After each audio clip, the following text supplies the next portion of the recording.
ఆడ అమెరికా వాడు ఎలగొడుతున్నాడు, ఓ పక్క దుబాయ్ వాడు ఎలగొడుతున్నాడు, ఇంకొక పక్క మన జపాన్ పోదామంటే భాష రాదు, జర్మన్ పోదామంటే భాష రాదు, ఉన్న కాడ ఉద్యోగం చేసుకోవాలంటే చేసుకోలేనటువంటి పరిస్థితి.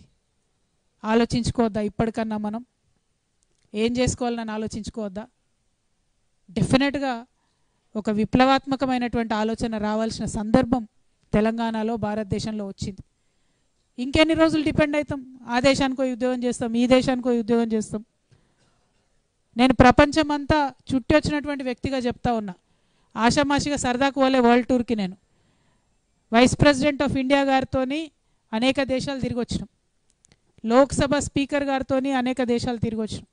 ఆ సందర్భంలో ప్రొసీజర్స్ ఏంది, పాలసీస్ ఏంది, ఏం చేస్తే బాగుంటుంది, మిడిల్ ఈస్ట్లో మొత్తం ఎమిరేట్స్లో ఇక్కడి నుంచి వలసపోయినటువంటి మన అన్నదమ్ములు ఉంటే అనేక సందర్భాల్లో బాధపడ్డాం.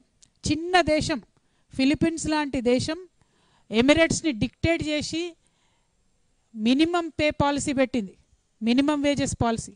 ఇంత పెద్ద భారతదేశం, 140 కోట్ల దేశం, ఇంతవరకు ఈడికేళ్ళి గల్ఫ్ పోయిన మనోళ్లకు మినిమం జీతం ఇచ్చినా ఇవ్వకున్నా మన గవర్నమెంట్ ఏమనదు, ఆడవాని కొట్టి చంపినా ఏమనదు, కొట్టాలాగా పెట్టి వాళ్ళ నన్ను ఉంచినా ఏమనదు.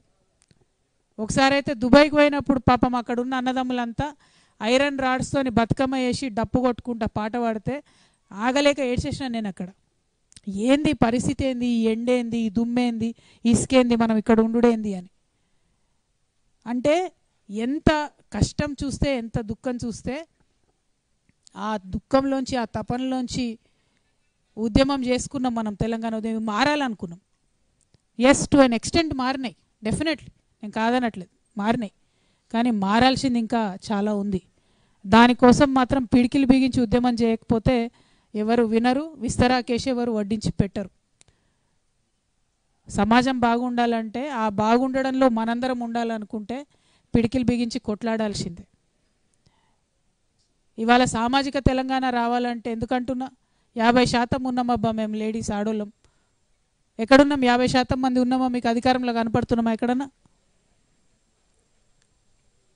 33% ఎందుకు ఇవ్వాలి 50% ఉన్నోళ్లకు? ఆనాడు 50% ఉన్న లేడీస్కి 33% ఇస్తామంటే ఎవరం మాట్లాడలే కాబట్టి ఇవాళ 52% ఉన్న బీసీలకు 42% ఇస్తామన్నా ఎవరం మాట్లాడలేని పరిస్థితి అయిపోయింది. ఏవి సమాజంలో ఇండిపెండెంట్గా జరగవు సంఘటనలు. ఒకసారి అన్యాయం జరుగుతున్నప్పుడు నోరు మూసుకొని ఉంటే రెండోసారి అన్యాయం జరిగినప్పుడు మాట్లాడే అర్హత కోల్పోతాం. అక్కడెక్కడనో సముద్ర తీరాన సీతాకోక చిలుక రెక్కలు ఆడిస్తే ఇక్కడ తుఫాన్ వస్తుందట. అదేవిధంగా ఒక అన్యాయం జరుగుతున్నప్పుడు, ఒక సంఘటన జరుగుతున్నప్పుడు సమాజంలో అందరం కలిసి కొట్లాడితేనే ముందుకు పోయే పరిస్థితి వస్తుంది. ఇవాళ నేను మా తెలంగాణ అన్నదమ్ములను, కరీంనగర్ బిడ్డల్ని ప్రత్యేకించి కోరేది ఒకటే. కరీంనగర్ అంటేనే శాతవాహనుల జిల్లా, చాలా గొప్ప చరిత్ర. ఇక్కడ ఉండేటటువంటి జినవల్లభుని శాసనం, బొమ్మలమ్మగుట్ట జినవల్లభుని శాసనంతోనే తెలుగుకు ప్రాచీన హోదా తీసుకురావడానికి ఎన్ని తంటాలు పడ్డామో నాకు తెలుసు. పాపం హరికృష్ణ గారు అని ఒక ఆఫీసరు, నేను ఎట్టి పరిస్థితుల్లో తెలుగుకు ప్రాచీన హోదా రావాల్సిందే, పోరాటం చేయాల్సిందే అని గవర్నమెంట్లోకి వచ్చిన తర్వాత ఇక్కడున్న జినవల్లభుని శాసనం కందపద్యం తీసుకపోతేనే తెలుగుకు ప్రాచీన హోదా వచ్చింది. ఇవాళ 2 తెలుగు రాష్ట్రాలకు కూడా గౌరవం దక్కింది. లేకపోతే తమిళే ఒకటి ప్రాచీన భాష, తెలుగుకు ప్రాచీన హోదా లేదన్నారు. కొట్లాడినాం, ఆరాటపడ్డాం, ఆవేశపడ్డాం, తీసుకొచ్చినాం ఫైనల్గా. ఆ గొప్ప అవకాశం ఇచ్చినటువంటి గడ్డ కరీంనగర్ గడ్డ. మరి ఇవాళ ఆ జినవల్లభుని కందపద్యం ఉన్న గుట్టను కాపాడుకోవడానికి ఇంటర్నల్గా నేను ఎంత సఫర్ అయినా కూడా మీకు తెలియాలి. ఎందుకంటే ఇక్కడ ఉన్నదంతా తెలుసు ఏం జరుగుతుందో. గ్రనైట్ గుట్టలన్నీ ఎట్లా కరిగిపోతున్నాయో మీ అందరికీ తెలుసు. తప్పు లేదు, సహజ వనరులను వాడుకోవాల్సిందే, దాని నుంచి రెవెన్యూ రావాల్సిందే, అది మనకు మన ప్రాంతానికి ఉపయోగపడాల్సిందే. కానీ గవర్నమెంట్ 10 మీటర్లు తవ్వమంటే 100 మీటర్లు తవ్వినా చూసి చూడకుండా ఉంటాం. ఎందుకంటే మేమే ఎమ్మెల్యేలం, మేమే ఎంపీలం, మేమే అందరం ఉన్నాం అనుకుంటూ పోయినందుకే ఇవాళ ఎంత నష్టం జరుగుతున్నది. ఈ కరీంనగర్ నుంచి వేములవాడ పోతే దుమ్ముకు వశం కూడా కాదు పోవడానికి. మీ అందరికీ తెలుసు, రోజు రోజు కష్టాలు పడుతున్నాం. మీ అందరికీ ఏమంటాం, ఏమనలేం.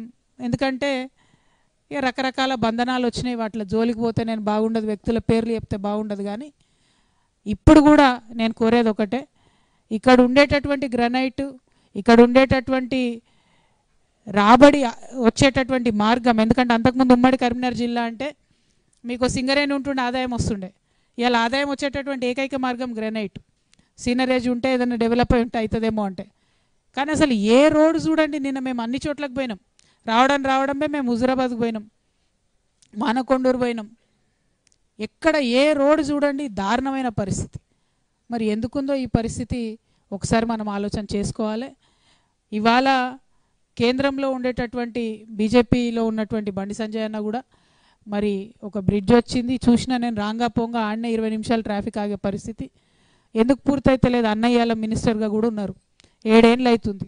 దయచేసి వాటి మీద శ్రద్ధ పెట్టవలసిందిగా బండి సంజయ్ గారిని నేను కోరుతా ఉన్నాను. అదేవిధంగా మేము వెళ్ళి మొట్టమొదట తడిసినటువంటి ధాన్యం చూసినాం. ఆ రైతుల గోస మామూలుగా లేదు. 3, 4, 5 రోజుల నుంచి నేర్పుకుంటూ అక్కడనే ఉంటున్నారు. వారం రోజులు కుప్ప పోసుకొని అక్కడనే ఉంటున్నారు. వాన వస్తే చాట్లతో నెత్తిపోసుకుంటూ మళ్ళీ కూడా అక్కడే ఉంటున్నటువంటి పరిస్థితి. ప్రభుత్వాన్ని దయచేసి నేను విజ్ఞప్తి చేస్తూ ఉన్నాను. మొంతా తుఫాన్ అనేటటువంటిది కంప్లీట్గా బీభత్సం సృష్టించింది. కేవలం ఖమ్మం, వరంగల్ కాదు, కరీంనగర్ జిల్లాలో, నిజామాబాద్ జిల్లాలో, ఇతర ప్రాంతాల్లో కూడా బీభత్సం జరిగింది. కరీంనగర్లో ప్రత్యేకించి నేను నిన్న కళ్ళతో చూడడం జరిగింది. కాబట్టి ఇమీడియట్గా ఎక్కడెక్కడైతే రైతులు పంట నష్టపోయినరో, ఎక్కడెక్కడైతే పైరు మొత్తం ఒరిగిపోయిందో కోత కొయ్యకుండానే, మరి అటువంటి వారందరూ